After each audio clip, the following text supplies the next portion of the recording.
Hey everyone, Christine here. Forgive my appearance if you're actually watching this on YouTube. I just got back from the gym, but needed to get this recorded.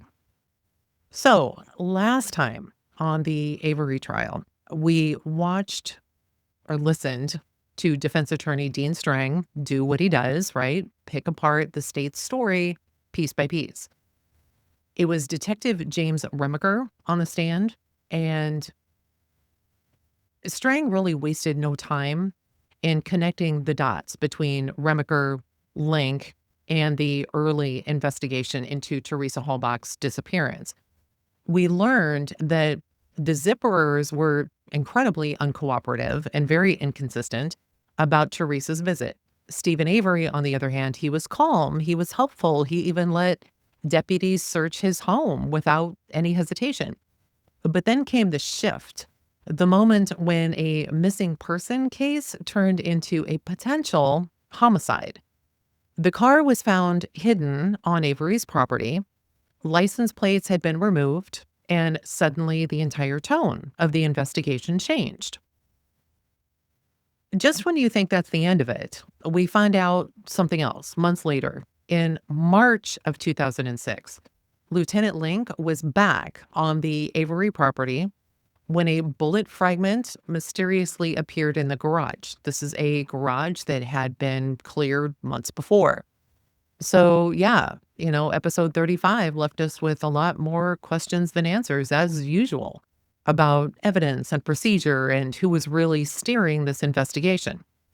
In this episode, we start with Lieutenant Dan Kucharski. It's the end of the day. I think it's day 8, if I remember. The end of the day, and his questioning is just beginning, but there's still plenty of time left. Dan Kucharski is from the Calumet County Sheriff's Department. He was involved in several searches of the Avery Yard, including Steven Avery's trailer on November 5th through the 8th, where they found the RAV4 key. Before we begin, quick reminder. For those of you who have been following the trial coverage here on Beach House 34, in the coming weeks, all of these trial episodes, both new and old, are moving to a brand new podcast feed. It's called The Trial Files, and it's part of the Beach House 34 network. And this means that eventually all of the trial content, like Steven Avery and Darlie Routier, plus everything else that's been done or will be done in the future, is going to live over there. Nothing is disappearing right now, and nothing is changing just yet. But I wanted to give you the heads up early so that you're not caught off guard. The reason for the these trials, they've kind of taken on a life of their own. And Beach House 34 was always meant to be a blend of true crime and the paranormal and the unexplained. But the trial coverage is really deep, it's intense, and it deserves its own dedicated space. And this change makes it easier for you to follow what you're into without having to dig through all of these mixed episode types. What's important, though, is that what I do want to point out is that if you listen or watch on YouTube, you're all set because the trial content will stay in its own playlist there. There will not be any changes. But if you are a podcast listener on Apple, Spotify, wherever else, there's dozens of other platforms that you can find Beach House 34. Go ahead and subscribe to the trial files now so you don't miss anything. I have the link in the show notes below, and I'll be reminding you each episode moving forward, and I'll let you know before everything is completely moved. All right? Thank you. Let's get into today's episode. So at this point, Daniel Kucharski is called as a witness. He was sworn in, asked to spell his last name, and then the direct examination is done by attorney Kratz. And the questioning begins as follows. It's pronounced Kucharski. Yes, it is. Mr. Kucharski, how are you employed? I work for the Calumet County Sheriff's Department. What are your duties with the Sheriff's Department? I work in the patrol division on routine patrol. I also have additional duties of the armor for the county and evidence tech for the county. What kind of training goes into being an evidence tech? It's a 2-week course, I believe, concentrating on the identification of locating, preserving, and collecting evidence. 2 weeks, that's it? Anyway, how long have you been in evidence tech? I went through the school August of 2005. And could you tell us, Deputy Kucharski, how long you've been a law enforcement officer? Approximately 5 years. I'm going to direct your attention to November 5th of 2005 and ask if you were employed in the capacity as a deputy sheriff on that day. Yes, I was. On the 5th of November 2005, do you recall being summoned into work? Yes, I was asked to respond to intersection of Highway 147 and Avery Road to assist in evidence collection and searching. Did you proceed to that scene? Yes, I did. And upon your arrival at the intersection of 147 and Avery Road, tell the jury what you first found when you got there. The first thing was the command post. I went up to the command post, met with Lieutenant Sipple. Lieutenant Sipple, there were other officers on scene already. Lieutenant Sipple directed me to go with direct Detective Remiker, pick up a couple of pieces of evidence, and then the remainder of my evening was spent searching the salvage yard with a cadaver dog. I'm a dog handler. All right. Now, the cadaver dog or search and rescue canine part of this case was a rather big undertaking. Is that right? Absolutely. Can you describe that for the jury as I put up exhibit number, can we all guess? Number 86. Go ahead, just tell us about that undertaking. Well, I was paired up with a single handler and a dog, and we started out in the actual portion of the salvage yard that held the car. It's kind of on a lower grade than the rest of the property, and we proceeded to go up and down the rows with the dog searching for a body. How long did that take you? The whole evening. I think I cleared from there somewhere around 11 o'clock that night. Do you know about how many cars the Avery salvage property holds? I would say thousands. Okay. When you say it took you the whole evening with these dogs and their handlers, about what time did you complete your duties that first evening? I think approximately about 11 o'clock. The next day, then, on the 6th of November, were you asked to return to the Avery salvage property? Yes, I was scheduled to return early in the morning and again assist in searching for evidence. What what were your responsibilities and where and from whom did you receive these directions? The chain of command for me is Lieutenant Bowe was my direct supervisor. I knew I knew Investigator Wiegert and a agent from the DCI were in charge of the investigation, but I would always go to Lieutenant Bowe to get my assignments. I believe he would get the assignments from the investigators and would trickle down to me. And that morning, the first morning, we were searching the garage at the Steven Avery residence. That was the first undertaking that we did. Were you teamed up with anybody at that time? Yes, I was teamed up with Sergeant Colborn, Detective Remiker, and Lieutenant Lenk from the Manitowoc County Sheriff's Office. Can you describe this garage for us, please? A two-car detached garage, single side door, service door, a single overhead car door. And then at this point, exhibits numbers 221 to 229 are marked for identification. Okay, I'm going to show you. I'm sorry about that. I didn't know what was happening. I'm going to show you an exhibit. Yes, this is real-time reaction. I've never read these before. I'm going to show you an exhibit. It's exhibit number 227. Mr. Fallon's going to show that to you so we can begin. Tell us what that is, please. That is a picture of the overhead garage door of the garage that I searched that morning. It would be from the north side of the garage facing south.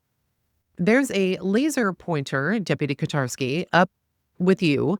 If you can refer to the larger exhibit that we have up here for the jury, since this is the first view, at least, of the interior from the 6th of November. Use the laser pointer and tell us. Tell us what we're looking at.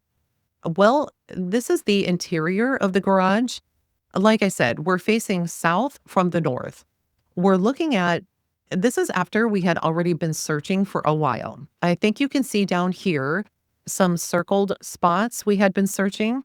We took this photo after I took this photo after we removed a snowmobile that was parked here.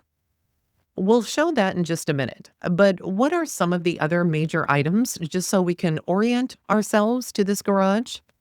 Items that we found, or just items in the garage, so that when we refer to some areas that you found things, we'll be able to know where they were found near. On the back wall, obviously, a tool chest, miscellaneous other tools. There was a lot of clutter, especially outside of this picture. On this side of the picture was several feet deep with clutter. Okay. Deputy Kucharski, could you tell us, upon your search of this garage, by the way, whose garage is this? It's a garage at Steven Avery's residence. Based upon your search of the garage, could you tell us the first series of items that you found that were noteworthy? As we walked through the service door is on this side, and that's the door we walked in, and we immediately noticed several .22 long rifle shell casings sitting on the concrete in this area. Mr. Fallon is going to hand you some exhibits. Actually, they begin with exhibit number 221. Tell us, what's exhibit 221? 221 is a empty .22 long rifle shell casing. I'm going to put that up for the jury so they can follow along. There is a number, or I think what's called an evidence tent next to that. What number is that? That's number 11. What does number 11 mean? Just so as we look at some of these photos, as we're going along identifying evidence, the tents help us, first of all, keep the evidence in sight, meaning that there's a tent there. We know there's evidence right next to it.